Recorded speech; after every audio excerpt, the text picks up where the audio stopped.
یہاں پہ وہ شاید بیان نہ کر سکوں.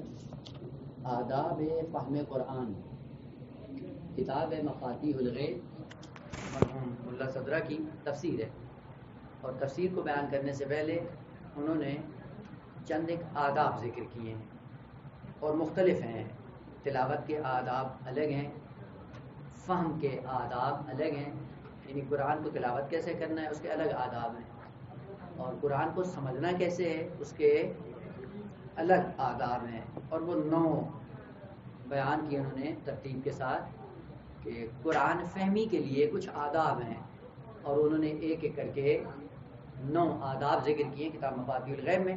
اگر مطالعہ کر سکیں تو بہت اچھا ہے اگلے ہفتے میں.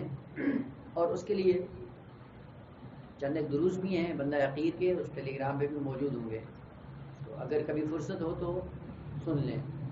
اس سے شوق پیدا ہو جاتا ہے انسان کو کہ قرآنیات پہ ہمیں کام کرنا ہے. لیکن یہاں پہ جو سلسلہ ہوگا وہ یہ ہے کہ جس سورہ کا بھی انتخاب کرتے ہیں، اب وہ موضوعی ہو یا ترتیبی، فرق نہیں کرتا ہے. ایک کام جو آپ لوگوں کو کرنا ہے وہ یہ ہے کہ صرف اور نحو کی جتنے مسائل ہیں قرآن کے اعتبار سے جس سورہ کو بھی مد نظر رکھیں گے وہ سب آپ کو حل کر کے آنے ہیں. اور اس 2 گھنٹے میں 1 گھنٹہ یا سوا گھنٹہ فقط آپ پہ سوال و جواب کی صورت میں جاری و ساری رہے گا کہ یہ کلمہ کیا ہے، یہاں پہ کیا بن رہا ہے، صرف کے اعتبار سے، نحو کے اعتبار سے، یا اگر برہان ہے تو یہ کون سا برہان ہے. اور اسی اعتبار سے آپ کا یہ مطالعہ جاری و ساری رہے گا. اور متکلم میں وعدہ یہاں پہ استاد نہیں ہوگا، بلکہ ایک مباحثہ علمی ہے، اور مباحثہ علمی میں طرفینی معاملہ ہوتا ہے. زیادہ تر ٹائم آپ کو دیا جائے گا، ہم کمتر بولیں گے. تو لہٰذا اگلے ہفتے سے انشاءاللہ آہستہ آہستہ آپ اس کی تیاری کر کے آئیں گے. اگر تیسرا ساتھ میں مفردات کے عنوان سے آپ کام کر سکیں تو نور اللہ نور ہو جائے گا. یعنی ایک ایک کلمہ جب آپ کھول کر بیان کریں گے، دیکھ کے آئیں گے کہ یہ کلمہ یہاں پہ کیا استعمال ہو رہا ہے، اس کے بعد سے آہستہ آہستہ وہ جتنے بھی خیالی مطالب ہمارے اذہان میں بیٹھے ہوئے ہیں انشاءاللہ ایک ایک کر کے ختم ہو جائیں گے. اور یہ تھوڑا سا مدرسے کو خیال رکھنا چاہیے کہ کم از کم یہ جو گروپ بندی کی ہے اس میں اعتبار یہ زیادہ ان کو خیال رکھنا چاہیے کہ لیول کے اعتبار سے کہیں ایسا نہ ہو.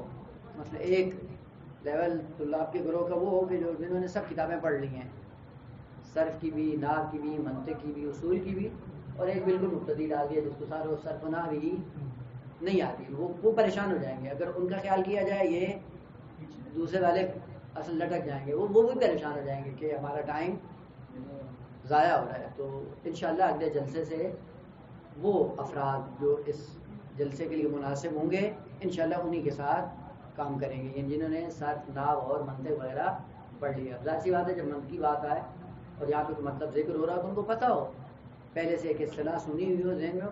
ممکن ہے مکمل ذہن میں نہ ہو، لیکن جیسے یہاں پہ ذکر کریں گے تو ان کو پتہ ہو کہ کیا ہے. منطق میں اگر آپ نے علم منطق مظفر میں اگر شروع کی ابحاث ذہن میں ہوں جہاں پہ علم حسی کے مراتب ذکر کیے ہیں مرحوم مظفر نے، جن نے پڑھی ہے منطق مظفر ان کے ذہن میں ہوگا علم حسی کے مراتب. ان میں سے ایک مرتبہ تھا قوت خیال. اور قوت خیال کا کرشمہ کیا ہوتا ہے؟ قوت خیال انسان کے لیے ہارڈ ڈسک ہے، جس کو خود مرحوم مظفر نے کہا یہ مخزن ہے. مخزن یعنی اسٹور ہے.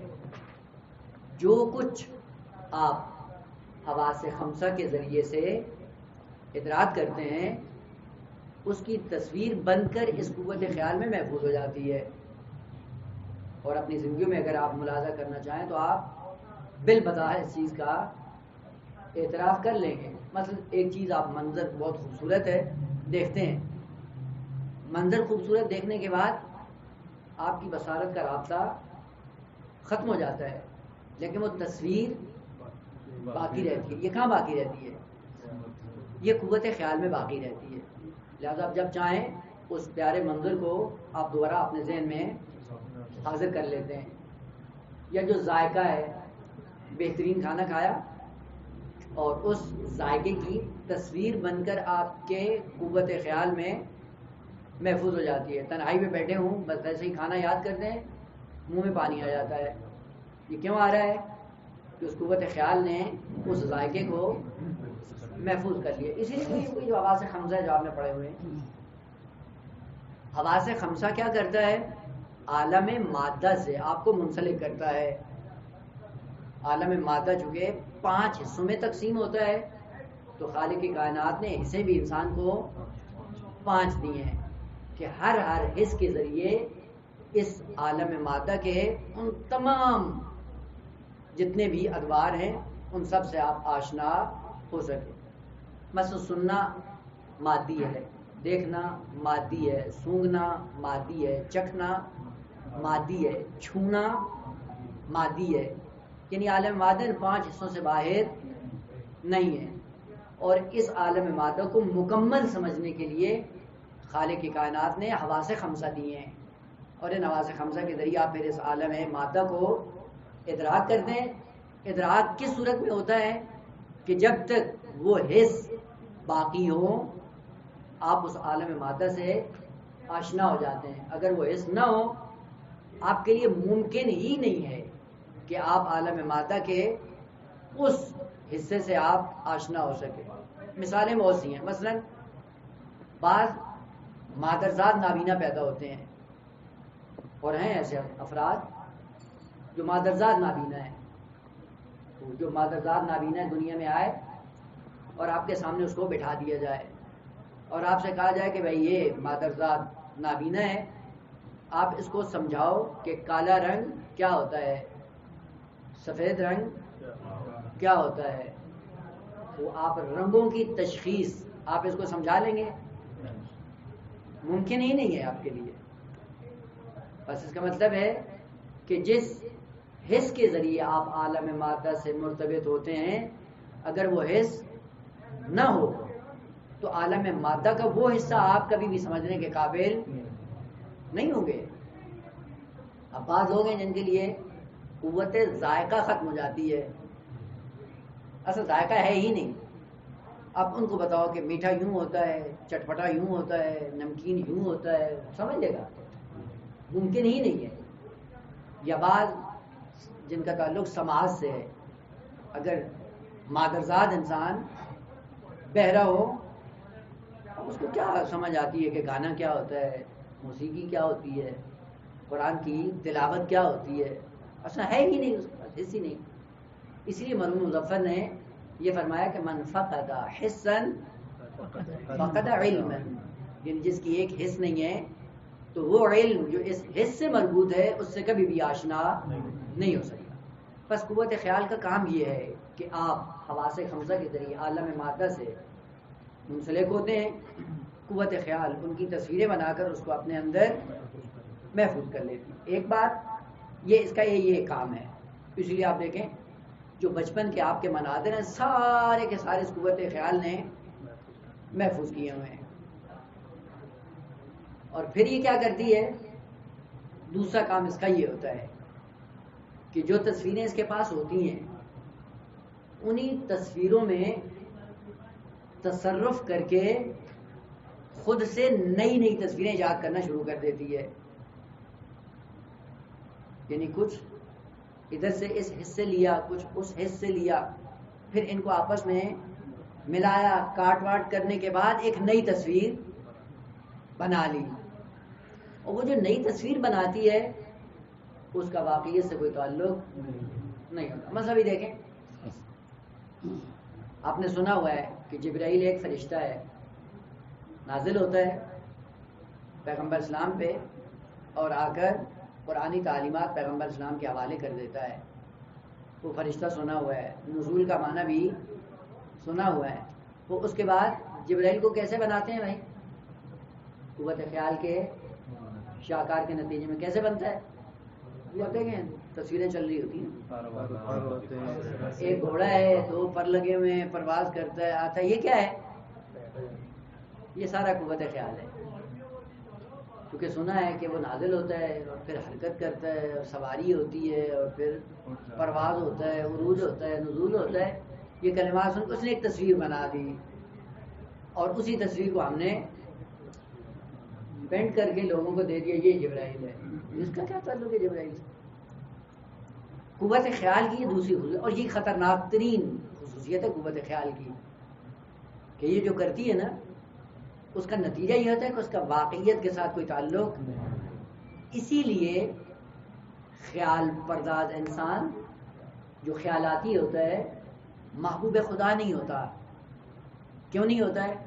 کیونکہ اس کا واقعیت سے کوئی تعلق نہیں ہوتا. میں عموماً مثال عرض کرتا ہوں کہ ابھی یہاں پہ بیٹھے ہوئے آپ کو دعوت دی جائے کسی ایسے شہر کی طرف جس کو آپ نے نہیں دیکھا، دعوت آتے ہی فوراً اس شہر کی تصویر یا قوت خیال بنا کر آپ کے ذہن میں حاضر کر دے گا. ہوتا ہے نا؟ یہ خصوصاً خطباء کے لیے اکثر بیشتر پیش آتا ہے. وہ جیسے ہی اس شہر کا سنتے ہیں قوت خیال نے فوراً ایک تصویر بنائی آپ کے ذہن میں حاضر کر دی، وہ ایسا ہوگا. اور جب آپ جاتے ہیں وہاں پہ تو کیسا ہوتا ہے؟ برعکس ہوتا ہے. بس اس کا مطلب ہے قوت خیال کا تعلق واقعیت سے نہیں ہوتا. واقعیت اور خیال کے اندر زمین و آسمان کا فرق ہوتا ہے. اور یہ بلکہ تصویر کی بات نہیں ہے بیٹا،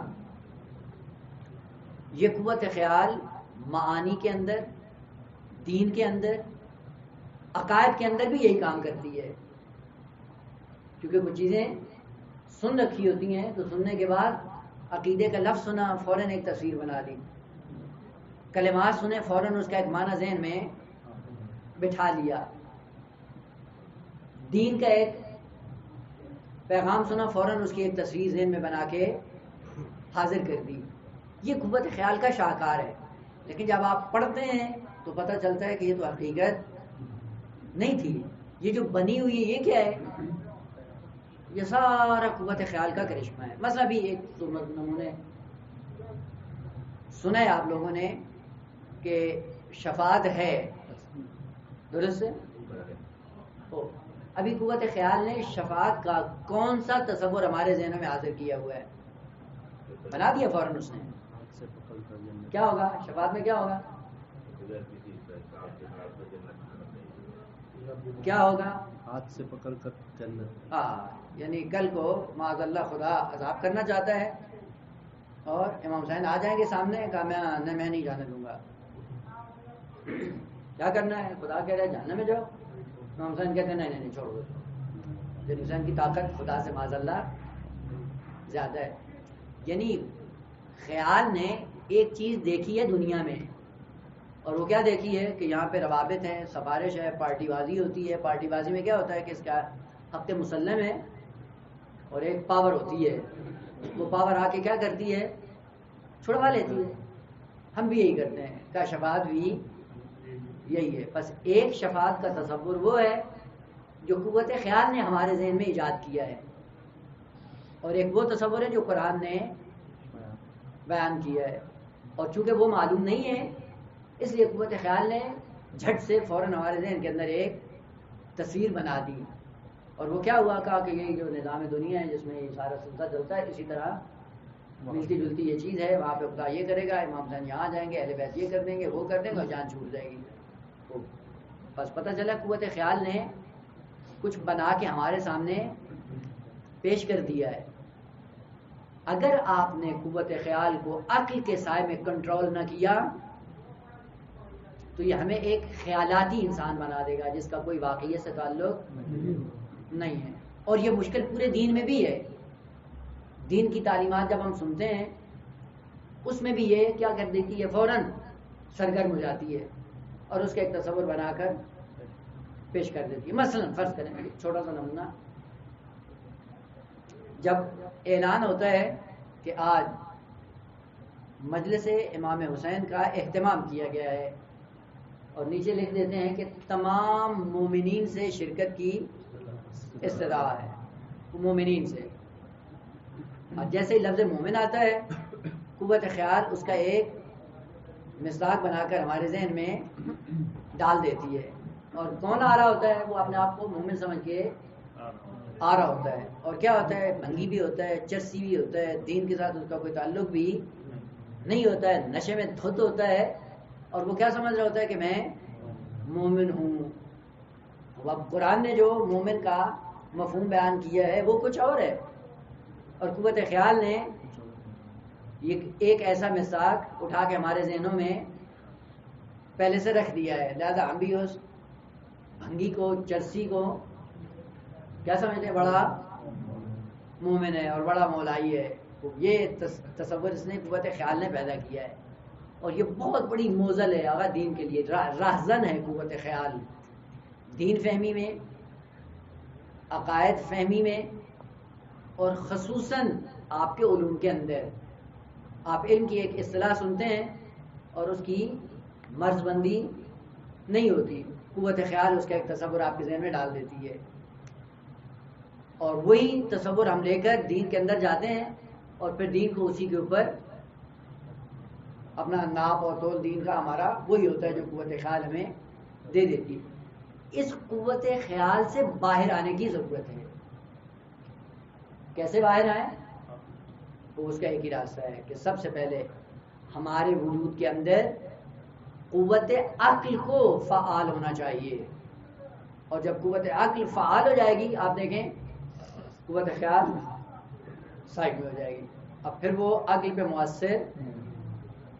اور یہی عصمت ہے بیٹا. معصوم کون ہوتا ہے؟ معصوم وہ ہوتا ہے کہ جس کی ساری زندگی عقل کے سائے میں گزرتی ہے، وہ معصوم ہوتا ہے.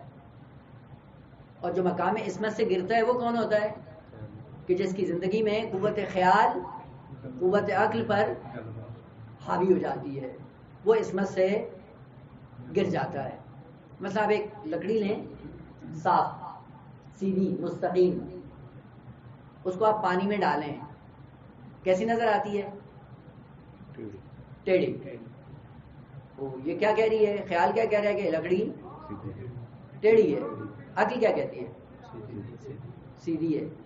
ایک وہ ہے جو عقل کے سائے میں اس کو دیکھتا ہے، اور ایک وہ ہے جو حس کے سائے میں اس کو دیکھ رہا ہوتا ہے. یا مثلا آپ نے یہ ریل کی پٹری دیکھی ہے، کیسے لگتی ہے؟ آپ اس کو دیکھیں، جب لمبی جا رہی کیا لگتا ہے؟ آگے آخر میں جا کر آپس میں مل گئی ہے. دیکھ لیں، ابھی تجربہ کر لیں. جہاں پہ سیدھی یہ پٹڑی جا رہی ہو، آپ آنکھ اٹھا کر دیکھیں تو دور سے کیا دکھائی دیتی ہے؟ کہ آپس میں ملی ہے. یہ قوت خیال کا شاہکار ہے. عقل کیا کہتی ہے؟ ایسا نہیں ہے، فاصلہ ان کا برابر کا ہے، اور کبھی بھی یہ دونوں آپس میں نہیں مل سکتے ہیں، وإلا یہ نظام حرکت معطل ہو جائے گا.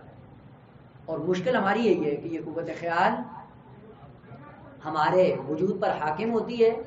ہم دین دیکھتے ہیں قوت خیال کے سائے میں، معتقدات دیکھتے ہیں قوت خیال کے سائے میں، اور اگر آپ نے قوت عقل کے ذریعے اس کو کنٹرول نہ کیا تو پھر کیا ہوگا؟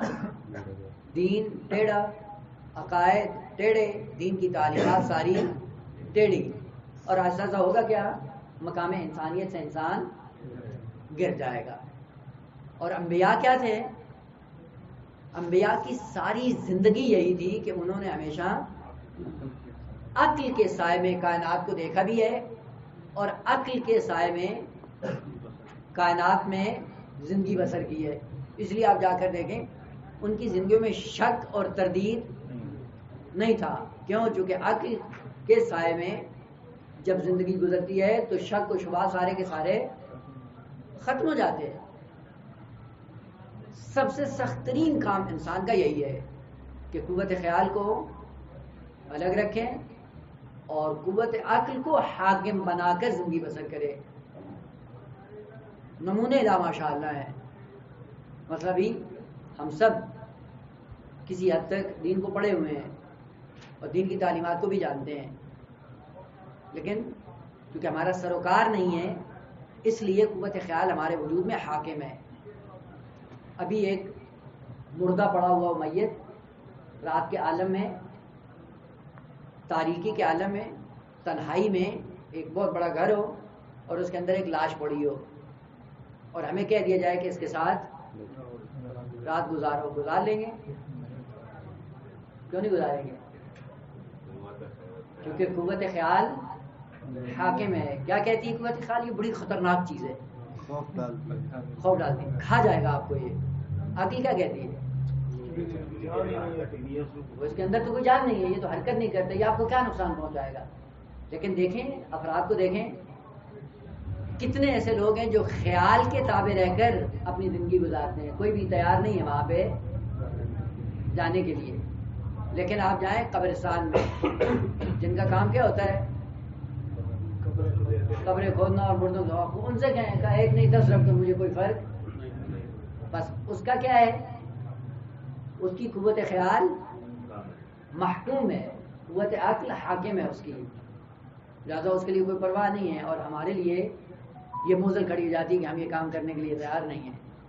بس قوت خیال انسان کو بہت زیادہ دین سے، معتقدات سے، قرآن سے، قرآنی تعلیمات سے دور کر دیتی ہے.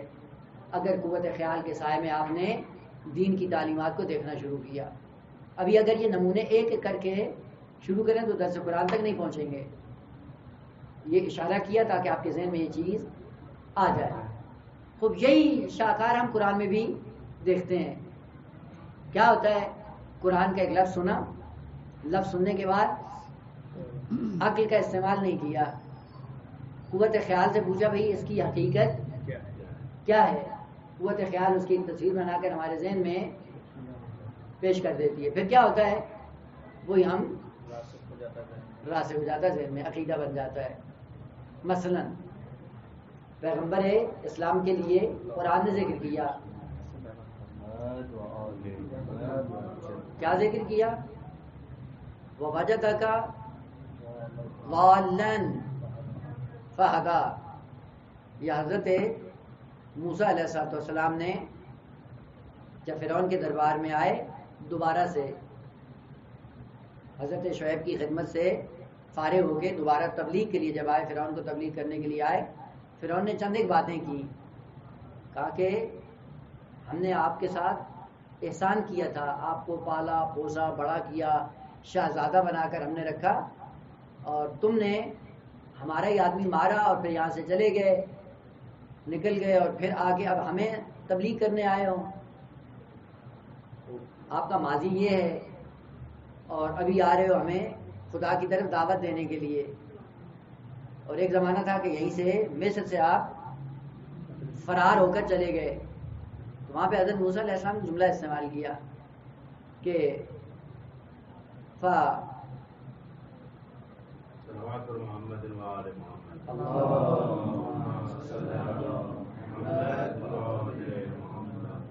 فَفَرَرْتُ مِنْكُمْ لَمَّا خِفْتُكُمْ. وہ میں نے کیوں فرار کیا؟ وہ خوف تھا. اور خوف کس چیز کا تھا؟ کیونکہ جیسے ہی میں نے فرعونی کو قتل کیا، اگلے دن دربار میں خبر پھیل گئی کہ قبطی مارا گیا ہے. اور یہ کیسے جرأت ہوئی ہے بنی اسرائیل کو کہ وہ فرعونی کو قتل کر دے. اگلے دن پتہ چلا کہ قاتل کون ہے؟ حضرت موسیٰ علیہ السلام. کا پکڑ لو اس کو.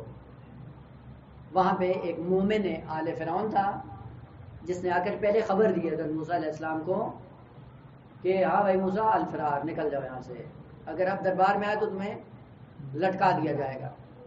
وہاں پہ حضرت موسیٰ علیہ السلام یہ ارشاد فرماتے ہیں کہ میں نے جو فرار کیا تھا اس کی وجہ کیا تھی؟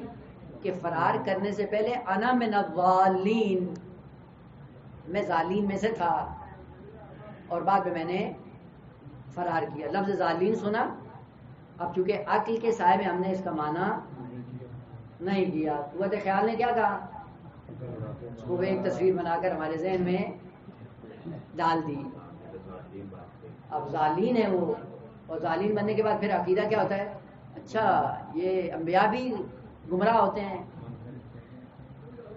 اب پھر کیا ہوا؟ یعنی قوت خیال نے ایک تصور آپ کے ذہن میں ڈال دیا. وہیں سے کیا ہوا؟ فقط اس کا معنی نہیں ڈالا ہے بلکہ ساتھ ساتھ اگلے قدم میں آپ کا عقیدہ بھی خراب کر دیا. یہ عقیدہ کیوں خراب ہوا ہے؟ چونکہ آپ کی زمام قوت خیال کے ہاتھ میں تھی. نتیجہ یہ ہوا کہ پہلے قرآنی کلمے کا تصور غلط دیا، اس غلط تصور کے بعد عقیدہ غلط بنا دیا، جیسے عقیدہ غلط بنا اسی غلط عقیدے پہ ساری زندگی چلتی رہی. اور یہ کم نہیں ہے نمونے. آپ جب تفاسیر اٹھا کر دیکھتے ہیں، نام نہیں لیتا میں کسی مفسر کا، حضرت آدم علیہ السلام کے بارے میں ان کا یہ عقیدہ نظریہ ہے کہ خدا نے جب کہا کہ حضرت آدم اور حوا کو کہ لا تقربا هذه الشجرہ، اس درخت کے قریب نہ جانا، نہیں تھی، اور کہا یہ نہی تحریمی ہے اور خدا نے منع کیا ہے، قریب جانا ان کے لیے حرام تھا.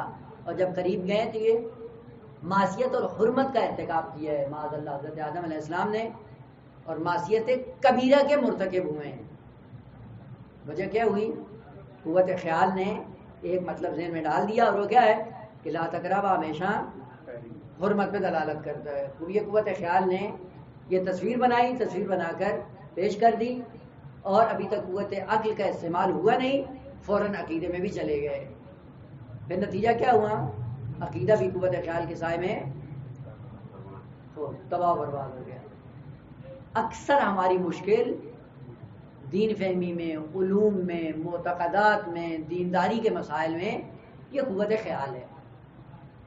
اگر اس پہ کنٹرول کر لیا تو آپ کے لیے دین کی راہیں بھی واضح ہیں، عقائد کے راستے بھی روشن ہیں، اور علمی راستے بھی آپ پہ کبھی اوجھل نہیں ہوں گے.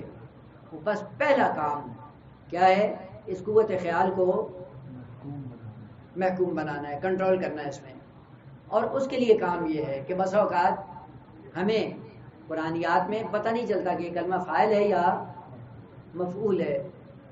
وہاں پہ جب قوت خیال حاکم ہو جائے، جب فاعل بنائے گی تو معنی کچھ اور ہو جائے گا، مفعول بنے گا تو معنی کچھ اور ہو جائے گا.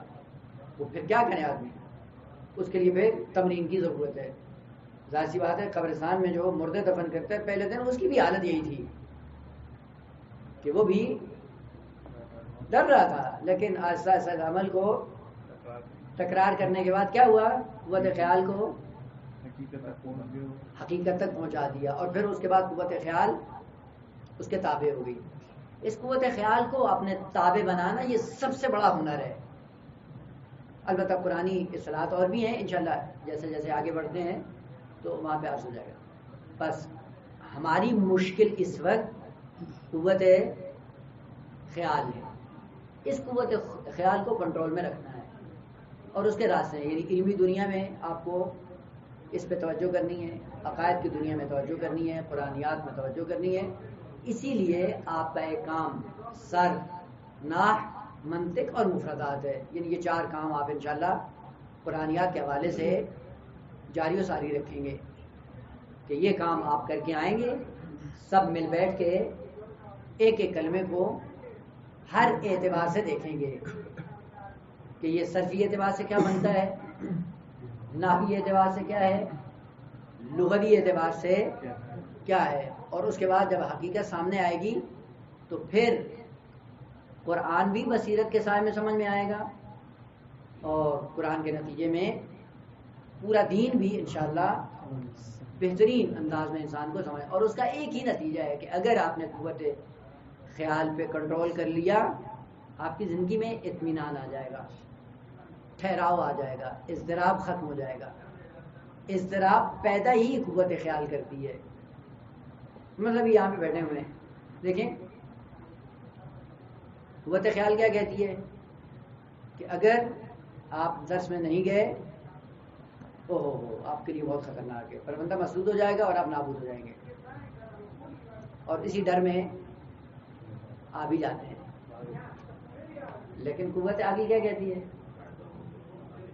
قوت عقل ہو گئی، لیکن اس عقل کی بات نہیں مانتے. یہ قوت خیال والی بات، پرندہ مسدود ہے. پرندہ مسدود کیا ہو جائے گا؟ آپ کی حیات ختم ہو جائے گی، آپ کی زندگی لے لی جائے گی، آپ کی جان نکال دی جائے گی، کوڑے مارے جائیں گے، کچھ بھی نہیں ہے. لیکن عقل کی بات سمجھ میں نہیں آتی. قوت خیال ہماری زندگیوں میں حاکم ہے. اس قوت خیال کو کم کریں. اگر یہ کم ہو جائے اس کے بعد دیکھیں گے کیا آپ کو علم میں بھی لذت آئے گی، قرآنیات میں بھی لذت آئے گی، اور قرآنیات کے سائے میں معتقدات میں بھی بہت بڑی لذت آئے گی، اطمینان ہے. اور جو بھی یہ کام کر لیتا ہے، اب طول تاریخ میں جا کر علماء کی زندگیاں پڑھ کر دیکھ لیں کہ جنہوں نے یہ کام کیا ہے ان کی زندگیاں بڑی استوار تھیں، حتیٰ پوری دنیا اٹھا کر ان کے سامنے رکھ دی جاتی تھی، اصل میں نگاہ اٹھا کر دیکھتے نہیں تھے. یہ کیا ہے، یہ کیا ظاہر ہو، اور خدا نے ہمیں کس لیے بھیجا تھا. ایک چھوٹا سا نمونہ ہے سید رضی اور سید مرتضیٰ کا. سید رضی اور سید مرتضیٰ بغداد کے اندر ان دونوں بھائیوں کا حوزہ تھا، جن کے برجستہ ترین شاگرد شیخ طوسی علیہ رحمت ہے. یہی مدرسہ چلتا تھا ان کا، اور اس کی سب سے بڑی خصوصیت یہ ہوتی تھی کہ طلاب کے لیے شہریہ نہیں ہوتا تھا. جتنا پیسہ ہوتا تھا وہ مدرسے کی ایک خاص جگہ تھی، وہاں پہ آ کر بیت المال کو رکھ دیا جاتا تھا، اور طلاب جس کی جتنی ضرورت ہوتی تھی وہ جا کے اٹھا لیتا تھا. ضرورت، خواہشات نہیں. بھلے وہ بھی طالب علم تھے جنہوں نے دین کی خدمت کی، اور ان کے لیے تھا کہ بیت المال یہاں پہ رکھ دیا جاتا تھا. وہ ہر طالب علم اپنی ضرورت کے مطابق اٹھاتا تھا. ایک تاجر آیا، ایک تاجر نے آ کے پیسہ دیا سید رضی کو. تو سید رضی نے پوچھا یہ کیا ہے؟ کہ یہ آپ کے گھر والوں کے لیے ہدیہ ہے. کہ تمہیں کیسے جرت ہوئی کہ ہمارے گھر والوں کی بات کرو؟ ناموس، حیا اور عفت. کہ تمہیں کس نے جرت دی ہے کہ ہمارے گھر والوں کی بات کرو؟ کہ نہیں یہ آپ کے لیے. تو کہا آپ کو کس نے کہا کہ میں محتاج ہوں؟ اس نے کہا آپ طلاب کو دے دیں. کہا طلاب کے لیے ایک جگہ رکھی ہے، وہاں پہ رکھ دو، اگر کسی کی ضرورت ہوگی تو وہ اٹھا لے گا. السلام علیکم ورحمۃ اللہ. اگلے دن کیا دیکھا کہ ساری رقم اسی طرح پڑی ہوئی ہے، 1 دینار کا 1/4 حصہ غائب تھا. سید رضی نے سب طلاب کو حاضر کر دیا. حاضر کرنے کے بعد درس اخلاق دیا اور کہا کہ مجھے معلوم نہیں تھا کہ میں نے ایسے شاگرد تربیت کیے ہوں جو 1/4 دینار کا اٹھا کر استعمال کرے. مجھے توقع نہیں تھی. یہ ربع دینار کیوں کم ہوا ہے اس تاجر کا؟ آیا میں نے آپ لوگوں کی ضروریات کو پورا نہیں کیا ہے کہ آپ لوگوں کی نگاہ ان تاجر کے پیسوں پہ پڑی ہے؟ ایک طالب علم کھڑا ہوا، وہ کہتا ہے کہ معذرت کہ وہ 1/4 حصہ دینار کا میں نے اٹھایا ہے. مشکل کیا تھی کہ رات کو مطالعہ کرنا تھا اور چراغ کے اندر تیل نہیں تھا. تو کیا کیا میں نے، اس ربع دینار کو اٹھا کر تیل لیا اور تیل لے کر چراغ جلایا اور ساری رات اس چراغ پہ بیٹھ کے مطالعہ کرتا رہا ہوں، اس لیے اٹھایا تھا. یہ طالب علم تھے جنہوں نے دین کی خدمت کی ہے. ابھی واقعاً یہ باتیں ہمیں خیالاتی لگتی ہیں، ایسے نہیں ہے. یہ تو شہریہ یا پیسہ یہ تو بڑی دور کی بات ہے. آقا اگر 2 طالب علموں کو پہچاننا ہو، وہ ایک لذیذ کھانے کی ایک پلیٹ دونوں کے سامنے رکھتے ہیں، 2 منٹ کے بعد پتہ چل جائے گا کون طالب علم ہے. واقعاً مر جانے والا مقام ہے انسان کے لیے کہ ہم کیسے طالب علم ہیں اور ہم کیا دین کی خدمت کریں گے. محقق کے میر داماد نام سنا ہے نا؟ ملا صدرہ کے استاد، شیخ بھائی کے ہم از مباحثی تھے آپس میں، میر داماد اور شیخ بھائی رضوان اللہ تعالی علیہ. داستان سنی ہے نا محقق داماد کی؟ سنو ہوگا واقعہ. داستان بڑی لمبی چوڑی ہے کہ رات کو چراغ نہیں تھا مدرسے میں، تو مطالعہ کرنے کے لیے قبرستان میں چلے گئے. اور قبرستان میں ہوتا ہے اپنے اپنے مردوں کے لیے لوگ چراغ جلا کر چلے جاتے تھے قدیم میں. تو قبر پہ بیٹھ کے مطالعہ کر رہے تھے. شاہ اپنی چیل کٹنے کے لیے رات کو نکلا اپنی بیٹی کے ساتھ، اور جاؤ حشم کے ساتھ. رات کی تاریکی تھی، بیٹی شاہ کی غائب ہو گئی رات کی تاریکی میں. اس کو بھی دور سے دکھائی دیا کہ وہاں پہ چراغ جل رہا ہے. اسی چراغ کو دیکھ کر بادشاہ کی بیٹی وہاں پہ پہنچ گئی، اور یہ میر داماد نوجوان طالب علم اور وہ شہزادی، خلوت، تنہائی، سارا کچھ. اب شیطان نے بہکانا شروع کیا. اس بہکاوے میں آ کے میر داماد نے اپنے ہاتھ کی پہلی انگلی کو چراغ کی اس دھار پہ رکھ کے جلانا شروع کیا. جلاتے رہے. جب 10 انگلیاں جل گئیں، نماز تہجد کا ٹائم ہوا، اٹھ کر چلے گئے، جا کے نماز پڑھی اور مدرسے چلے گئے. جیسے ہی آفتاب نے طلوع کیا، شہزادی اپنے گھر میں چلی گئی. بادشاہ کو ڈر تھا کہ شاید محفوظ نہ ہو. بادشاہ نے جب مادرہ پوچھا، اس نے پوری داستان بیان کر دی. طالب علم کو بلا لیا گیا مدرسے سے. کون ہے بھائی؟ علامت واضح تھی کہ جس کا ہاتھ جلا ہوا اٹھا کے لے آؤ. لے گئے. بادشاہ نے پوچھا مادرہ کیا ہے، یہ ہاتھ کیوں جلائے آپ نے؟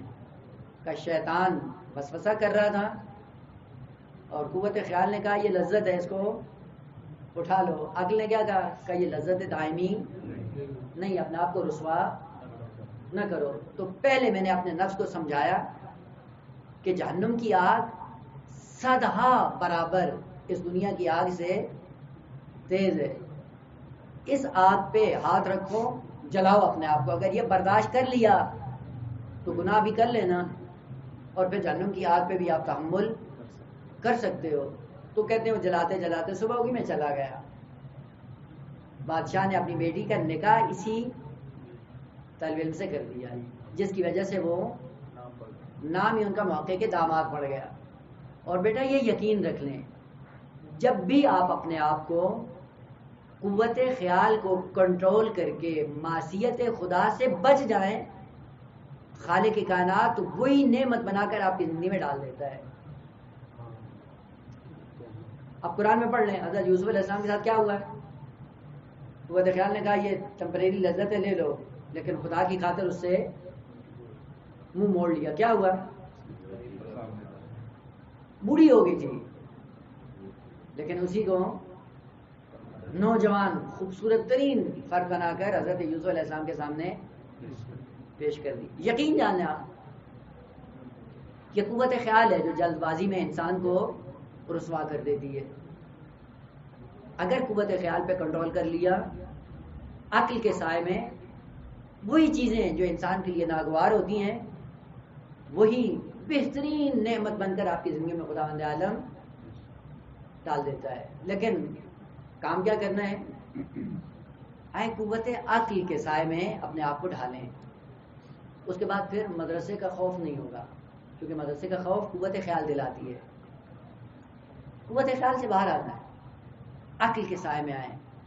جب عقل کے سائے میں آئیں گے، آپ کا یہ پڑھنا لذت آور ہو جائے گا، مباحثہ کرنا لذت آور ہو جائے گا، حتیٰ دوستوں سے ملنا لذت آور ہو جائے گا. یہ لذت ہمیں کیوں نہیں ملتی ہے؟ کیونکہ ہم نے تمرین نہیں کی ہے قوت خیال کو کنٹرول کرنے کی، اور قوت عقل کے سائے میں زندگی بسر کرنے کی پریکٹس نہیں کی ہے، تمرین نہیں کی ہے، مشق نہیں کی ہے. اگر یہ مشق کر لیں، اس کے بعد اصل پھر مدرسے والوں کو یہ کہنے کی ضرورت ہی نہیں پڑے گی کہ آج کلاس ہے، آنا الزامی ہے، نہیں آئیں گے تو اعراضی لگے گی، نہیں ہوگا تو یہ ہوگا، نہیں ہوگا تو نہ، کچھ بھی نہیں ہے. آپ خود ہی اپنی زندگی کو منظم کر کے انشاءاللہ علم کی دنیا میں اتر آئیں گے. تو ایک کام جو بھی کرنے کا ہے آج اس کو شروع کرتے ہیں کہ آیا قرآنیات کے حوالے سے موضوعاتی کام کیا جائے یا ترتیبی کام کیا جائے. ترتیب سے مراد یہ ہے کہ ایک شروع سے ایک سورت کو لے لیں اور اسی کو آگے بڑھاتے جائیں، یا نہ موضوعاتی کام کریں. ایک موضوع منتخب کر لیں، اس موضوع کو منتخب کر کے جتنی آیات ہیں وہ ساری آیات ایک جگہ اکٹھی کر لیں اور پھر ایک ایک آیت کو لے کر آگے بڑھیں جتنا بھی کام ہو سکے.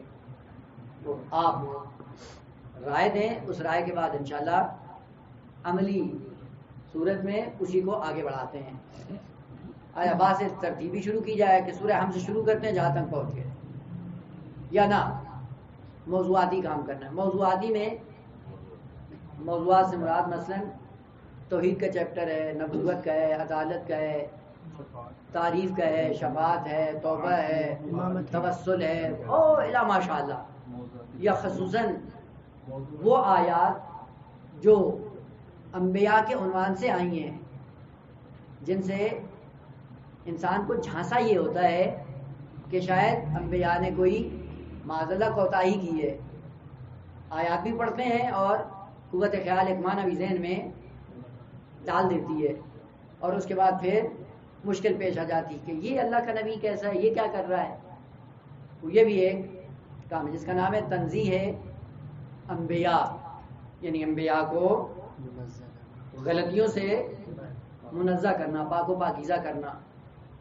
اور اس کے عنوان سے جتنی بھی آیات ہیں تمام انبیاء کے عنوان سے یہ بھی ایک کام ہے. خوب اب جو آپ کہیں گے انشاءاللہ اسی کو ہم شروع کر دیں گے. موضوعاتی تو موضوعاتی میں سے موضوعات بہت سے ہیں. کس کو لے کے چلیں؟ انبیاء کو لے کے چلیں ایک نبی کر کے، یا توحید اگر ہو کوئی مسئلہ نہیں ہے، لیکن انتہائی عمیق ہے، گہرا ہے، سنگین ہے. اور خصوصاً گروپ ایسے ہیں کہ جس میں وہ پیلس برابر نہیں. آسن تنبل ہے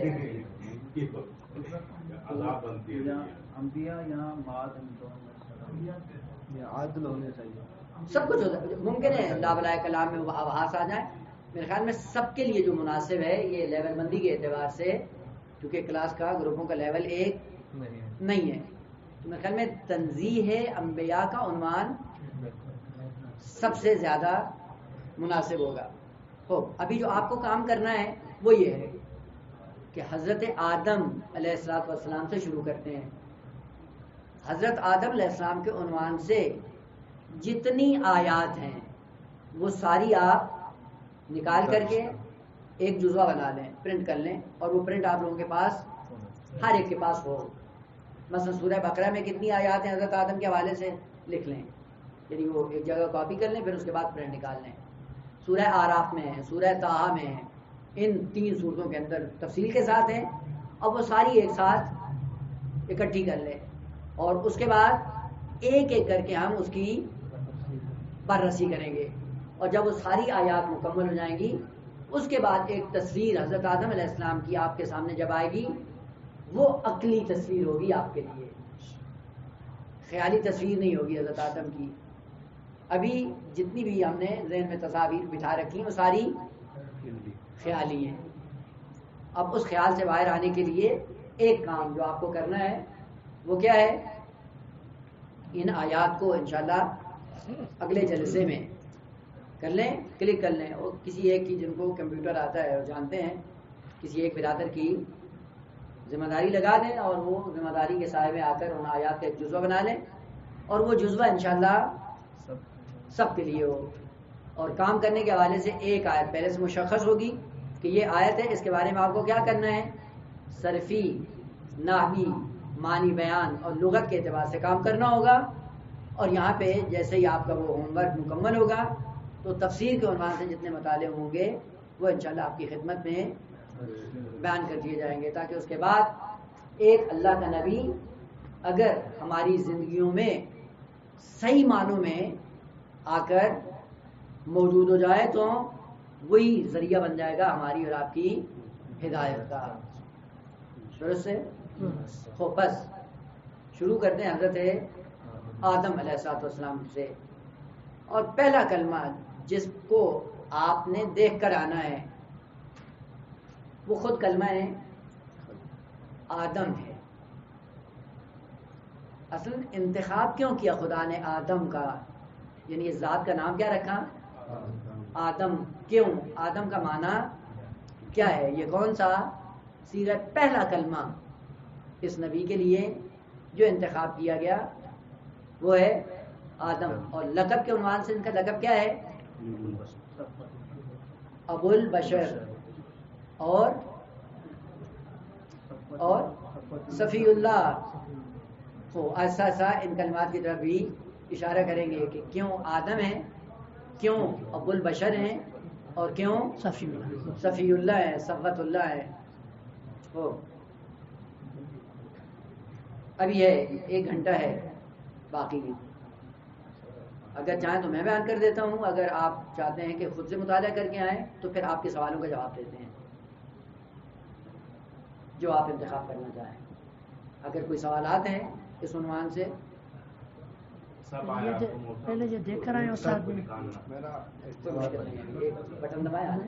سب میرا سوال ہے وہ آئے خلافت کے بارے میں سوال ہے کہ جب خدا نے متعال نے فرمایا قال انی جاعل فی الارض خلیفہ، تو فرشتوں نے جو اعتراض کیا قالوا تجعل فیہا من یفسد فیہا ویسفک الدماء، یہ تصور ان کے ذہن میں کیسے آیا کہ یہ خون ریزی کرے گا، یہ کرے گا، جبکہ تو زمین پر آدم پہلے انسان ہے، ان سے پہلے تو کوئی غیر مخلوق نہیں ہے، یعنی انسانی طور پر نہیں ہے، شاید دوسری کوئی ہو. تو یہ انہوں نے کیسے سوچا اور بیان کیا، اعتراض کیا خدا کے سامنے؟ درست. دیکھیں ابھی بس ابتدا سے ہم نے شروع نہیں کی ہے. حضرت آدم کی جب بات آئے گی تو بیچ میں یہ آیات بھی آ جائیں گی قبل از وقت ہے، لیکن چونکہ سوال کیا عرض کرتا ہوں. دیکھیے بیٹا پانی لائیں آپ کے لیے. پہلے ایک بات کی اشارہ کر دوں، کل انشاءاللہ اگلے پنجشنبے کے لیے دیکھ کے آئیے گا کہ حضرت آدم کو آدم کیوں کہتے ہیں. مفردات کی کتاب اٹھائیں گے راغب کی تو وہاں پہ لفظ آدم پہلا کلمہ ہی آدم ہے کہ آدم کو آدم کیوں کہتے ہیں. اور وہاں پہ راغب اصفہانی کہتا ہے کہ آدم کو اس لیے آدم کہتے ہیں اس لیے کہ یہ عدیم الارض سے خلق ہوا ہے. آدم کو آدم اس لیے کہتے ہیں چونکہ خلق ہوا ہے عدیم الارض سے.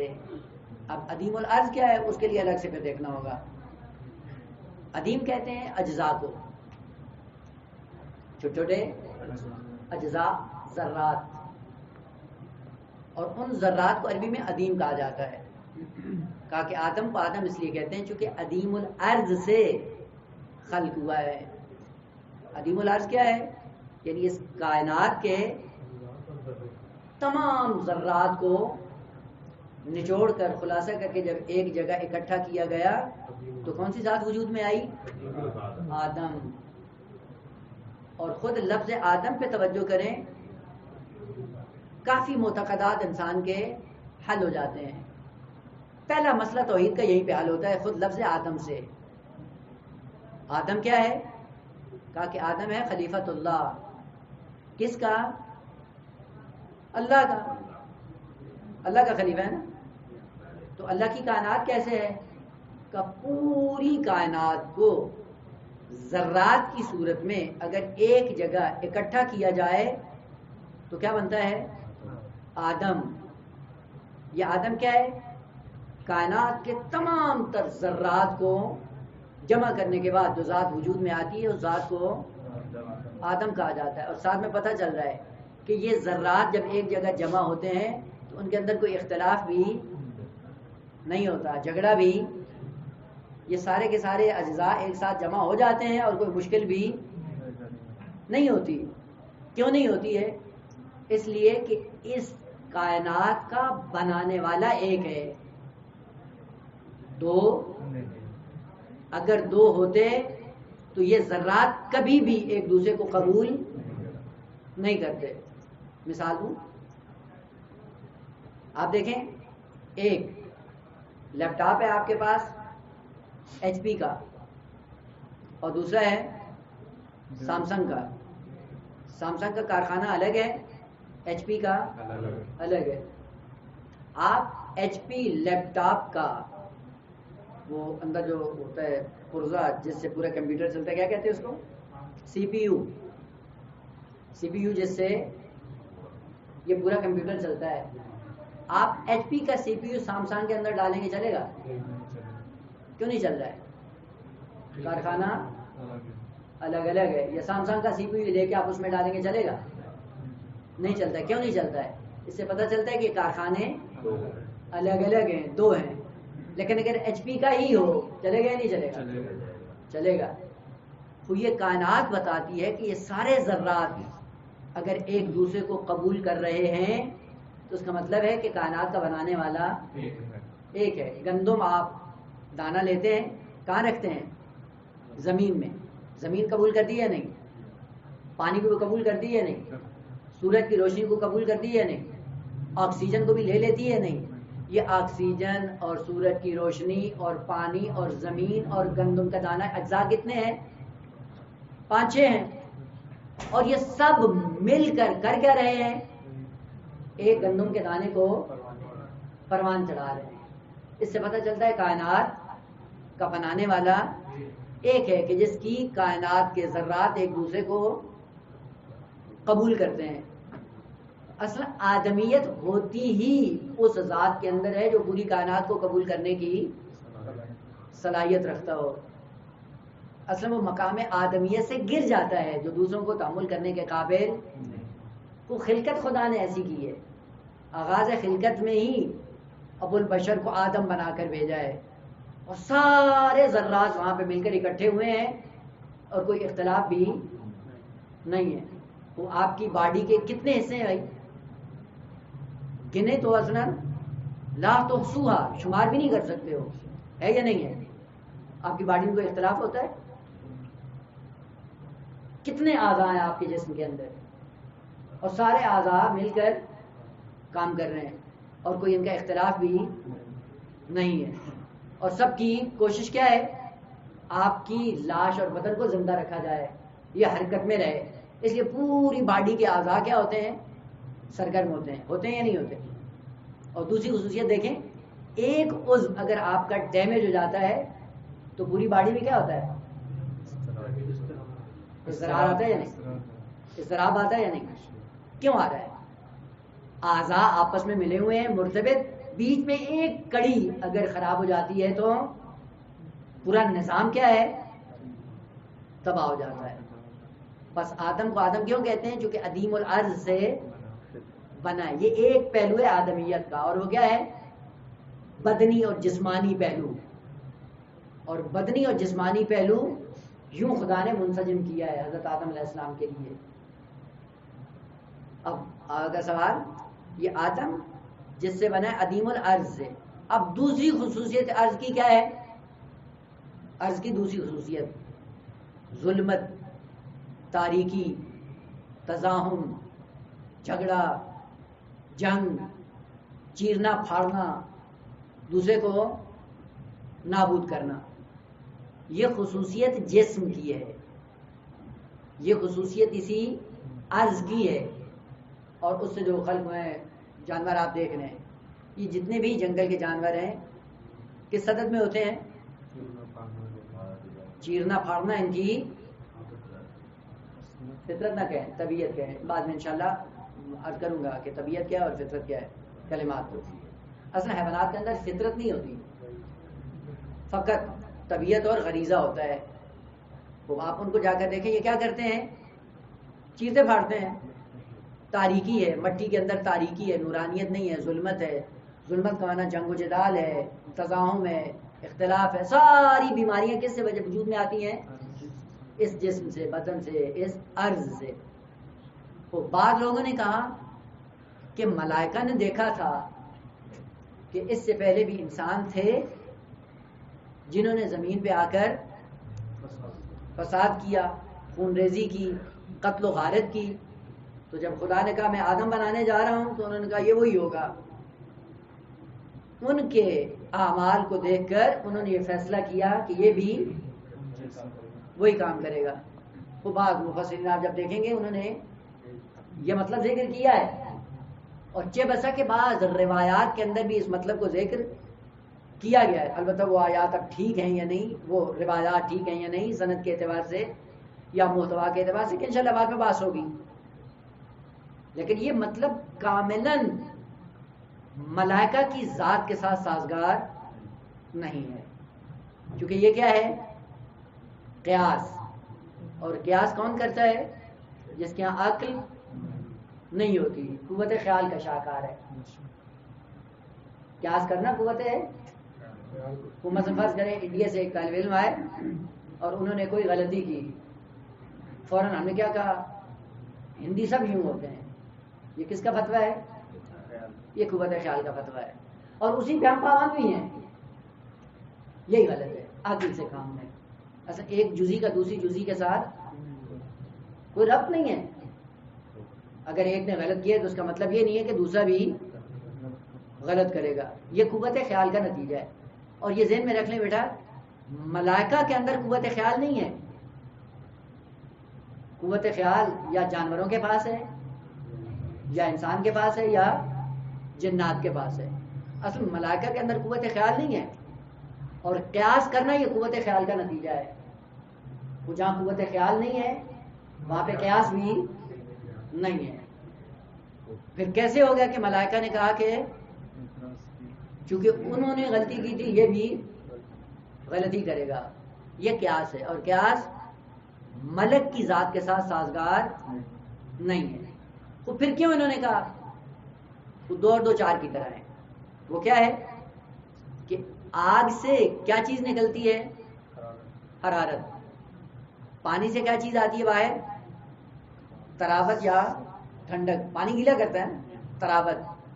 وہ آپ کہیں کہ آگ سے طراوت آئے، پانی سے حرارت آئے، آپ کو معقول انسان کہا جائے گا؟ کائنات کے اندر ہر شے کا ایک اثر ہے، اور وہ اثر اس ذات سے جدا نہیں ہوتا. درست ہے؟ ملائکہ کو قیاس کرنے کی ضرورت نہیں تھی اور نہ ہی کیا ہے. انہوں نے کیا دیکھا؟ انہوں نے یہ دیکھا کہ یہ مٹی سے بنایا جا رہا ہے، تو مٹی کا اثر کیا ہے؟ ظلمت. اور جہاں ظلمت ہوتی ہے وہاں پہ اختلاف ہے. جہاں ظلمت ہو وہاں جھگڑا ہوتا ہے، جہاں ظلمت ہو وہاں پہ اختلاف ہوتا ہے، جہاں ظلمت ہو وہاں پہ خونریزی ہوتی ہے. انہوں نے اس جسم اور عرضی پہلو کو دیکھ کر جو نتیجہ دیا، صحیح نتیجہ دیا. اور خدا نے بھی ان کی نفی نہیں کی. خدا نے نہیں کہا تم غلط کہہ رہے ہو، کہا ہے خدا نے. یعنی جو ملائکہ نے کہا خدا نے اس کی تردید نہیں کی، تائید کی. اور دیکھ بھی رہے ہیں ہم، ہو رہا ہے یا نہیں ہو رہا ہے؟ قتل و غارت نہیں ہو رہی، خونریزی نہیں ہو رہی، اختلافات نہیں ہیں، قتل عام نہیں ہوتا ہے، جھگڑے نہیں ہیں، اختلافات نہیں ہیں. ہے یا نہیں ہے؟ وہ جس کو انہوں نے کہا تھا وہ ہم تو دیکھ رہے ہیں. خدا نے جو چیز ذکر کی جس پہ وہ فوراً خاموش ہو، وہ یہ تھا کہ انی اعلم ما لا تعلمون. وہ کیا ہے کہ تم نے فقط اس میں عرضی پہلو دیکھا ہے، روحانی پہلو آپ کو نہیں پتا چلا. اگر روحانی پہلو دیکھ لیتے پھر اعتراض نہ کرتے. اور آپ دیکھ لیں کہ جس کے اندر روحانی پہلو قوی ہو جاتا ہے، روحانیت نورانیت لے کے آتی ہے، روحانیت ظلمت کو ختم کر دیتی ہے، روحانیت خونریزی کو ختم کر دیتی ہے، روحانیت عدالت لے کے آتی ہے، روحانیت نور لے کے آتی ہے، روحانیت اتحاد لے کے آتی ہے، روحانیت بشریت کے لیے راہوں کو ہموار کرتی ہے. کوئی اختلاف نہیں ہے، کوئی جھگڑا نہیں ہے، کوئی خونریزی نہیں. 1,24,000 انبیاء کو ایک کمرے میں بند کر دیں، کسی ایک نقطے پہ اختلاف نہیں ہوگا. ہوگا؟ نہیں ہوگا. کیوں نہیں ہوگا؟ کیونکہ سب عقل کتابیں ہیں، سب روحانیت کتابیں ہیں، جسم کتابیں. اسی لیے جو روحانیت کتابیں ہوتا ہے اس کی زندگی میں ایثار نظر آتا ہے. یہ ایثار کس کا خاصہ ہے؟ عقل کا خاصہ ہے. ایثار ہوتا کیا ہے بیٹا؟ ایثار، آپ کو بھی بھوک لگی ہے، آپ کے دوست کو بھی بھوک لگی ہے، اور کھانا اتنا ہے جو ایک کی بھوک کو مٹا سکتا ہے.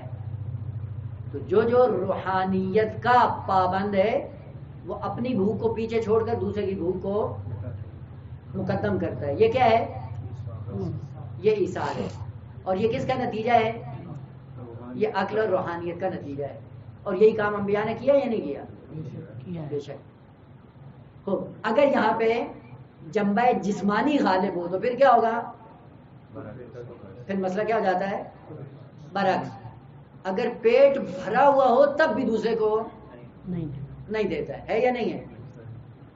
بس اگر جسمانی خصوصیات کو دیکھا جائے تو یہ یوں ہے، اور اگر روحانی خصوصیات کو دیکھا جائے تو یہ یوں ہے۔ ملائکہ نے ایک پہلو کو دیکھ کر یہ سوال کیا تھا کہ یہ کیسے ممکن ہے یہ خون ریزی بھی کرے، قتل و غارت بھی کرے، اور آپ کا خلیفہ بھی بن جائے، اور فوراً نحن نسبح بحمدک ونقدس لک، ہم کیا ہیں؟ ہم تو پاک و پاکیزہ ہیں۔ دبے لفظوں میں کیا کہنا چاہ رہے تھے؟ یہ خلافت ہمیں دی جائے، یہ سزاوار نہیں ہے۔ بس پتہ چلا بیٹا، ہر جسم کی اپنی اپنی خصوصیات ہوتی ہیں، اور وہ خصوصیات اس موجود سے جدا نہیں ہوتی ہیں، اور یہ فتویٰ دینا یہ فتویٰ عقلی ہے، خیالی نہیں ہے۔ نہ یہ کہ پہلے کوئی مخلوق دیکھی تھی اور دیکھنے کے بعد یہ فتویٰ دیا تھا کہ یہ بھی خون ریزی کرے گا، نہ بابا، جب چراغ بڑا ہے تو روشنی آئے گی، یہ روشنی چراغ سے جدا۔ تو اگر کوئی پوچھے آپ سے کہ چراغ کیوں روشنی دے رہا ہے تو آپ کیا کہیں گے؟ اس کا کام ہی روشنی دینا ہے۔ یہ سوال کرنے کی ضرورت یا جھٹلانے کی ضرورت نہیں ہے۔ بس ملائکہ نے جو کہا کہ ایسے کو بنائے گا جو یہ کرے گا یہ کرے گا یہ کرے گا، خدا نے کہا ہاں درست ہے، لیکن انی اعلم ما لا تعلمون، ایک خصوصیت میں نے اس کے اندر رکھی ہے جس کا تمہیں پتہ نہیں ہے، اور وہ کیا ہے؟ روحانی پہلو میں نے اس کے اندر رکھا ہے، اور یہ روحانی پہلو سے میرا خلیفہ ہے۔ اور آپ یقین جان لیں کہ خالق کائنات ملائکہ کی بزم میں فخر و مباحات کرتا ہے اس آدم کے بچے پر جو رات کی تاریکی میں اٹھ کر مصلی عبادت پہ آتا ہے خدا کی محبت میں، نماز شب کی 2 رکعت پڑھتا ہے، اس کی 2 رکعت ہوتی ہیں، اور ملائکہ کی بزم میں خدا بیٹھ کے فخر و مباحات کرتا ہے۔ تم تو یہ کہتے تھے یہ کر کے دیکھو میرے آپ کو کہاں کھڑا ہے، کہاں سے کہاں مطلب پہنچ جاتا ہے۔ بس اگر ہم بھی خیالات کے سائے میں زندگی بسر کرتے رہے تو کیا ہوگا؟ کوئی دینی تعلیمات الٹی سیدھی اکٹھی کر کے پھر دین کا ایک مجموعہ خیالاتی بنا کر اپنے آپ کو سمجھیں گے کہ ہم تو بہت بڑے دیندار ہیں اور بڑے ہی موالی ہیں۔ وہ جب یہ پردہ ہٹے گا اور خیال کا سلسلہ ختم ہوگا، حقیقت سامنے آئے گی۔ وہ جب حقیقت سامنے آئے گی وہ بہت بڑی تلخ ہوگی، بہت بڑی نقصان دہ ہوگی، بہت بڑی ضرر رساں ہوگی۔ لہذا اسی لیے روایات میں موتو قبل ان تموتو، موت کے آنے سے پہلے بیدار ہو جاؤ، خیالات سے باہر آ جاؤ، عقل کے سائے میں زندگی بسر کرو۔ بس آدم کس سے بنا ہے؟ عدیم الارض۔ عدیم الارض یعنی پوری کائنات کے ذرات کو ایک جگہ اکٹھا کیا گیا، اکٹھا کر کے کیا بنا دیا؟ آدم۔ آدم کیا ہے؟ پوری کائنات کا ماحصل، خلاصہ، نتیجہ، نچوڑ۔ اور کائنات کیا ہے؟ یہ کائنات پوری آدمیت ہے، کس میں؟ بسط میں، پھیلاؤ میں۔ اور اسی لیے امیر المومنین نے کیا جملہ ارشاد کیا؟ اتزعم انک جرم صغیر، تو یہ گمان کرتا ہے کہ تو چھوٹا سا جسم ہے، وفیک انت والعالم الاکبر، اور خدا نے تیرے وجود کے اندر پوری کائنات کو سمیٹ کر رکھ دیا ہے۔ یعنی اگر انسان کو پھیلایا جائے کائنات بن جاتی ہے، اور اگر کائنات کو سمیٹ دیا جائے تو کیا بن جاتا ہے؟ آدم بن جاتا ہے، انسان کا بچہ بن جاتا ہے۔ آدمیت ہوتی ہی وہی ہے جس کے اندر پوری کائنات پر خدا نے رکھ دی ہے، اور اسی کائنات کو پھر سے پھیلانے کی ضرورت ہے جس کے لیے ہم دنیا میں آئے ہیں۔ مثال، گندم کا دانہ کتنا سا ہے؟ چھوٹا سا ہے نا، لیکن جب یہ نشو و نما کرتا ہے تو کتنا پھیل جاتا ہے بھائی؟ کتنا پھیلتا ہے؟ 1 سے 100 کہاں تک پھیل جاتا ہے؟ یہ جو سارا پھیلاؤ آ رہا ہے یہ کہاں سے آ رہا ہے؟ اسی کی ذات کے اندر سے باہر آ رہا ہے نا. وہ اگر ذات کے اندر تھا تو باہر آیا ہے نا. اگر ذات کے اندر نہ ہوتا تو کیسے باہر آتا؟ فرق کیا ہے کہ اس دانے کو ماحول مناسب چاہیے جس میں یہ پروان چڑھے، نشو و نما کر سکے. بس یہ چیزیں باہر سے نہیں آئی ہیں، اس کی ذات کی اندر سے باہر آئی ہیں، لیکن ایک ماحول مہیا ہونا چاہیے تھا. اس لیے خداوند عالم نے کہا کہ میں نے پوری کائنات کے کمالات کو سمیٹ کر میں نے تمہارے اندر رکھ کر تمہیں آدم بنا دیا ہے. اب دوبارہ ضرورت کس بات کی ہے کہ اس آدمیت کو پروان چڑھانے کی ضرورت ہے، پھیلانے کی ضرورت ہے. پھیلانے کے لیے کیا چاہیے؟ مناسب ماحول چاہیے. اس مناسب ماحول کا نام کیا ہے؟ تعلیم، تعلم، آداب، خلقیات، عقیدہ، قرآنیات، یہ سارا سلسلہ جو آپ انجام دے رہے ہیں. تو یہ جو پڑھ رہے ہیں آپ، یہ کیا ہے؟ آدمیت کے اندر چھپے ہوئے کمالات کو کیا کر رہے ہیں؟ ظاہر کر رہے ہیں، پھیلا رہے ہیں. اور اس کا نتیجہ کیا ہوگا؟ جیسے جیسے آپ کا ان کمالات کو پھیلاتے جائیں گے ویسے ویسے بشریت کے لیے کمالات کے راستے کھولتے چلے جائیں گے. کس طرح سے زندگی بسر کریں؟ اس طرح سے زندگی بسر کریں کہ آپ کے پھیلے ہوئے کمالات کے سائے میں پوری آنے والی بشریت چل کر اللہ کی راہ میں جا پہنچے. آپ کو عظیم بنا کر خدا نے بھیجا ہے. اپنے آپ کو محدود نہیں کریں مدرسہ القائم میں، اور محدود نہیں کریں اپنے حضور و غیاب میں. آپ کو خدا نے آدم بنا کر بھیجا ہے اور آدمیت کے اندر سارے کمالات رکھ دیے ہیں. ان سارے کمالات کو پھر سے پھیلانے کی ضرورت ہے. اور کس سائے میں یہ کمالات زیادہ نکھر کر سامنے آتے ہیں؟ علم، تقوی، نماز شب. اسی لیے قرآن نے کیا کہا؟ اتقوا اللہ ویعلمکم اللہ. تقوی اختیار کرو، خدا تمہارا معلم ہو جائے گا. تعلیم خدا دینے لگ جائے گا. ڈائریکٹ انسان کا معلم کو کرنا کیا ہے؟ یہ ماحول فراہم کرنا ہے. البتہ یہ دونوں کی ذمہ داری ہے، طلاب کی بھی، مدرسے کی بھی، اساتذہ کی بھی، مسئولین کی بھی. اگر یہ سارے کے سارے مل کر تقوی کی منزل پہ آ جائیں، یہ سارے قوانین کا لطف ہو جائیں گے. پھر قوانین کے سائے میں ہمیں ڈرایا نہیں جائے گا. پھر کیا ہوگا؟ ماحول ہی ایسا ہے. دیکھیں بعض مدارس ایسے ہیں جہاں پہ ماحول ہی پڑھنے کا ہے، یعنی ماحول ایسا بنا دیا جو بھی آتا ہے پڑھنا شروع کر دیتا ہے. یہ ماحول بنانے کی ضرورت ہے جس میں کمالات آپ کے نکل کر سامنے آئیں. آپ جاتے ہیں نا اربعین پہ، چلنے کے لیے کوئی تحدید ہوتی ہے، دھمکی ہوتی ہے کہ جاؤ مشی میں جاؤ، جی زبردستی بھیجا جاتا ہے. جاتے ہیں یا نہیں؟ پورا سال انتظار کرتے ہیں کہ وہ نجف سے کربلا مشی کرنی ہے. ماحول ایسا بنا دیا ہے اور ماحول کے اندر لذت بن گئی ہے. اس لذت کا نتیجہ کہنے کی ضرورت. 4 سال 5 سال کے بچے بھی اپنے ساتھ میں لے کے جاتے ہیں. گرمی کی پرواہ نہیں ہوتی، پیاس کھانے کی کوئی پرواہ کرتے ہیں نہیں کرتے ہیں؟ کام بیٹا سب کرتے ہیں. اور دیکھا ہے ہم نے کربلا کے اندر چھوٹے چھوٹے بچے ساتھ میں لیے ہوئے اور چل رہے ہیں. تو یہ کس کا نتیجہ ہے؟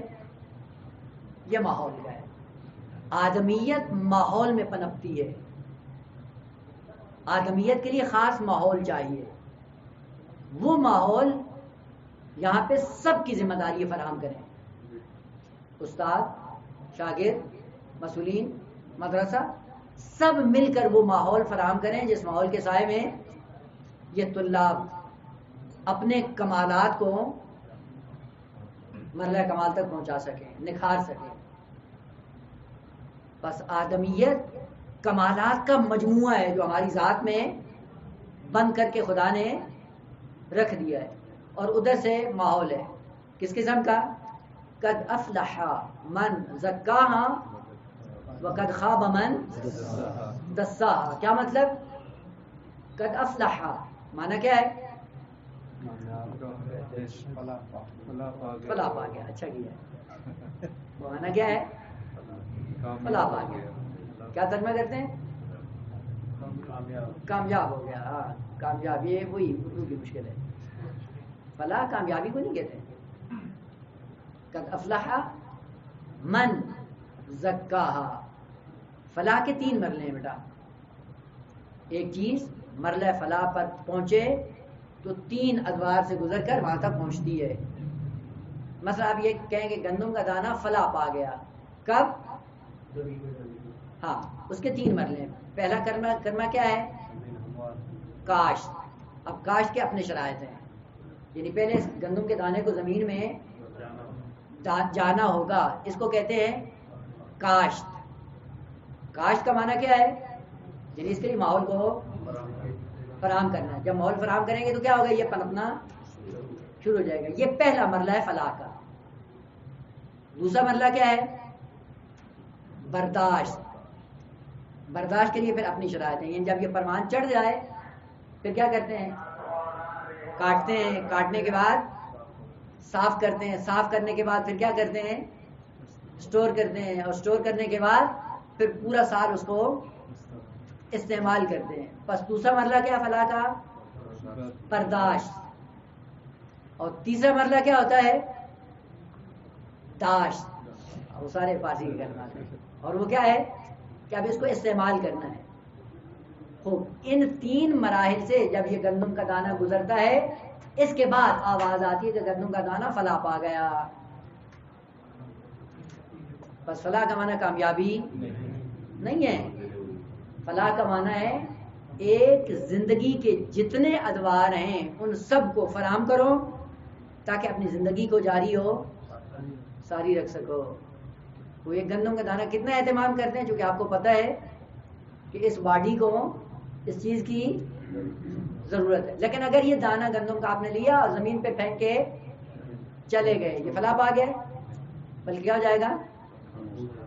نابود ہو جائے. اسی کو عربی میں دسیسہ کہتے ہیں. دسیسہ یعنی گندم کے دانے کو یا زمین کے اوپر پھینک کے چلے جاؤ یا بنجر زمین کے اندر اس کو دفن کر دو. جب بنجر زمین کے اندر دفن کرو گے کیا ہوگا؟ نابود ہو جائے گا.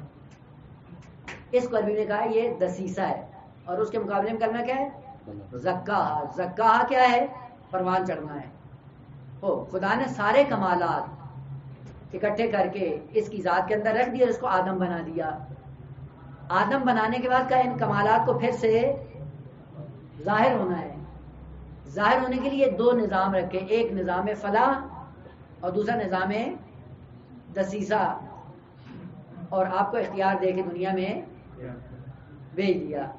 اور کیا کہا کہ آپ چاہو تو اپنے آپ کو فلاح کی منزل پہ ڈال دو اور چاہو تو دسیسہ کیا ہے؟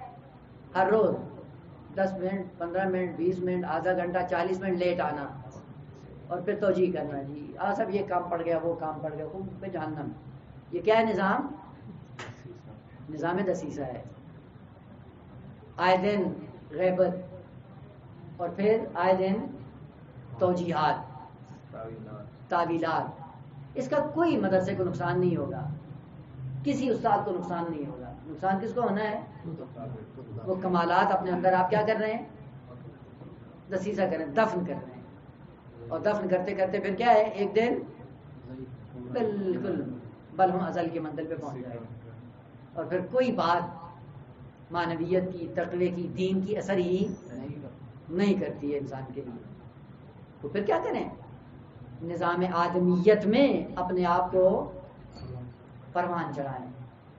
اور اس کا ایک راستہ یہ مدرسہ ہے. ایک ہم یہ سمجھتے ہیں کہ شاید مدرسے میں آئیں گے تو آیت اللہ العظمیٰ بن جائیں گے. نہ, ایک راستہ ہے یہ. اور بھی بہت سے راستے ہیں جو خود سے طے کرنے ہیں. اور وہ جو شارٹ کٹ ترین راستہ ہے آپ کو منزل علم, فقاہت, اجتہاد کی منزل پہ لے کے آئے گا, وہ آپ کی محنت ہے جو آپ رات کی تاریکی میں نماز شب کی صورت میں انجام دیتے ہیں. اس سے مجتہد بنیں گے, اس سے فقیہ بنیں گے, اس سے عالم دین بنیں گے. تو یہ مدرسہ یا استاد کچھ بھی نہیں بنائے گا. وہ کیا بنائے گا جو مجھ جیسے جاہل اپاہج بے تربیت جب آپ کے پلے پڑ جائیں.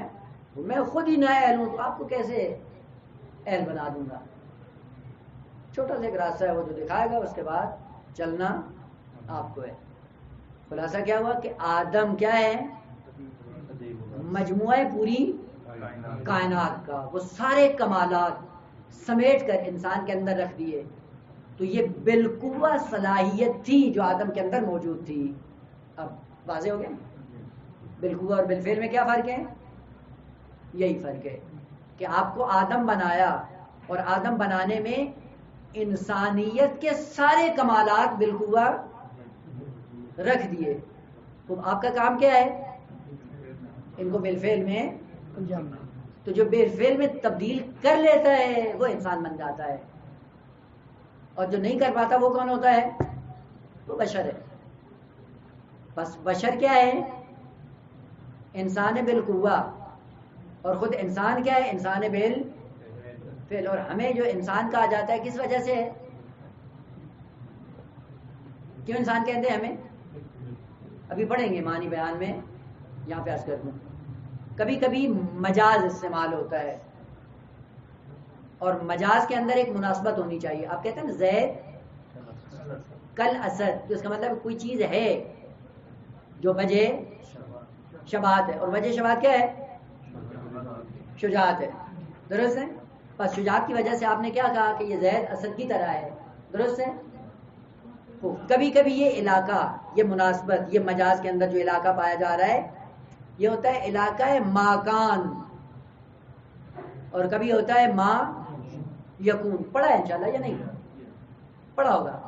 مثلا ایک زمانے میں ہم مدرسے میں آئے, طالب علم بنے, پڑھتے رہے, مال امام تھوڑا بہت چوپٹ کیا اور پھر چلے گئے, راستہ ہی چھوڑ دیا, ختم. اور اس کے بعد محفل میں بیٹھے ہوئے کیا کہا کہ قبلہ صاحب تو طالب علم ہے, یا قبلہ صاحب عالم دین ہے. یہ کیا ہے؟ علاقہ ہے ماکان, مجاز ہے. اور کبھی کبھی ہوتا ہے علاقہ ما یکون, یعنی بعد میں اس میں آیا, پہنچایا جائے گا اس کو. اس بعد والے مستقبل کو مد نظر رکھ کر کے ابھی کہہ دیتے ہیں. آغا صاحب تو مجتہد ہیں جی, ابھی 2 ٹرمیں نہیں پڑھی ہیں تو کیا بن جاتے ہیں؟ علامہ. یہ کیا ہے؟ علامہ علاقہ ہے ما یکون یا ما یعول, یعنی بعد میں یہ بنے گا. تو جب بنے گا تو علامہ ہوگا نا, ابھی کیوں کہہ رہے ہو؟ ابھی مجاز ہے. یعنی اس صلاحیت کی وجہ سے جو اس کے اندر انسان کو جو انسان کہا گیا ہے قرآن نے جتنی بھی آیات کے اندر, اس بشر کو انسان کا علاقہ ما یعول اور ما یکون کی وجہ سے ہے کہ اس بشر کے اندر ہم نے ایسے کمالات رکھے ہیں کہ اگر ان کمالات کو یہ ظاہر کر لے تو حتماً انسان بن جائے گا, اور اگر نہیں کر سکے تو بلکہ بشر سے بھی کمتر ہو جائے گا, گر جائے گا. خوب آئے تھے دنیا میں یہ کام کرنے کے لیے, مقام انسانیت تک جانے کے لیے. مقام انسانیت تک جانا ہے. جو پہنچ جائے وہ مکمل انسان ہے, اور جو نہ پہنچے وہ کیا ہے؟ بشر. اب پتہ چلا کہ منطق والوں نے ہمیں جھانسا دیا تھا قوت خیال کے سائے میں کہ بشر اور انسان میں نسبت کس کی ہے؟ تساوی کی. یہ قوت یہ قوت خیال کا نتیجہ ہے نا. بشر اور انسان میں صلاحیت نسبت کس کی ہے؟ عام خاص مطلق. جو انسان ہے یقیناً وہ بشر بھی ہے, چونکہ بشریت سے انسان بنا ہے, لیکن جو بشر ہے وہ ممکن ہے ممکن ہے نہ بن پائے. آسان. بس جو منطق نے بڑھایا تھا وہ قوت خیال کا نتیجہ تھا. جب قرآن میں آئے تو قرآن نے بتایا کہ نہیں بھائی, اپنی حقیقت کو پہچانو, تم آدم ہو, تم بشر ہو, اور انسان بننے کے لیے دنیا میں بھیجا ہے, اور انسان بننے کے لیے ان کمالات کو ظاہر کرنا ہے, پیدا کرنا ہے. تقویٰ کی صلاحیت پیدا کریں, علم کی صلاحیت پیدا کریں, کمالات کی صلاحیت پیدا کر کے ایک ایک کمال کو آپ بڑھاتے جائیں. اس کے بعد آپ ایک ایک قدم مقام انسانیت کی طرف بڑھتے جائیں گے, اور ایک دن مکمل انسان بن جائیں گے. انسان کامل. انسان کامل کون ہوتا ہے؟ کہ جتنی صلاحیتیں خدا نے مقام انسان تک پہنچانے کی رکھی تھیں اس نے ساری صلاحیتوں کو بالفعل میں تبدیل کر دیا. اور وہ کون ہو جاتا ہے؟ انسان کامل. اور اس کو معصوم کہتے ہیں. مصادیق ان کے موجود ہیں اور انہی معصومین کی سیرت پہ چل کے ہمیں بھی انسان بننا ہے. بس اگلے درس میں انشاءاللہ حضرت آدم علیہ السلام کی آیات ایک ساتھ اکٹھی کر لیں اور پہلی آیت وہ دوران ہفتہ پوچھ بھی سکتے ہیں. پہلی آیت کو محور قرار دیں گے. پہلی آیت کو محور قرار دینے کے بعد جتنے کلمات اس کے اندر استعمال ہوئے ہیں سارے کلمات کی حلاجی کریں گے کہ صرفی اعتبار سے کیا ہے, نحوی اعتبار سے کیا ہے, منطقی اعتبار سے کون سا برہان بنتا ہے اور لغت کے اعتبار سے اس کا معنی کیا ہے. اور اس کے بعد مختصر سی تفسیر. اور انشاءاللہ یہ سلسلہ جاری اور ایک دن ایسا آئے گا کہ آپ کا پورا وجود قرآنی ہو جائے گا.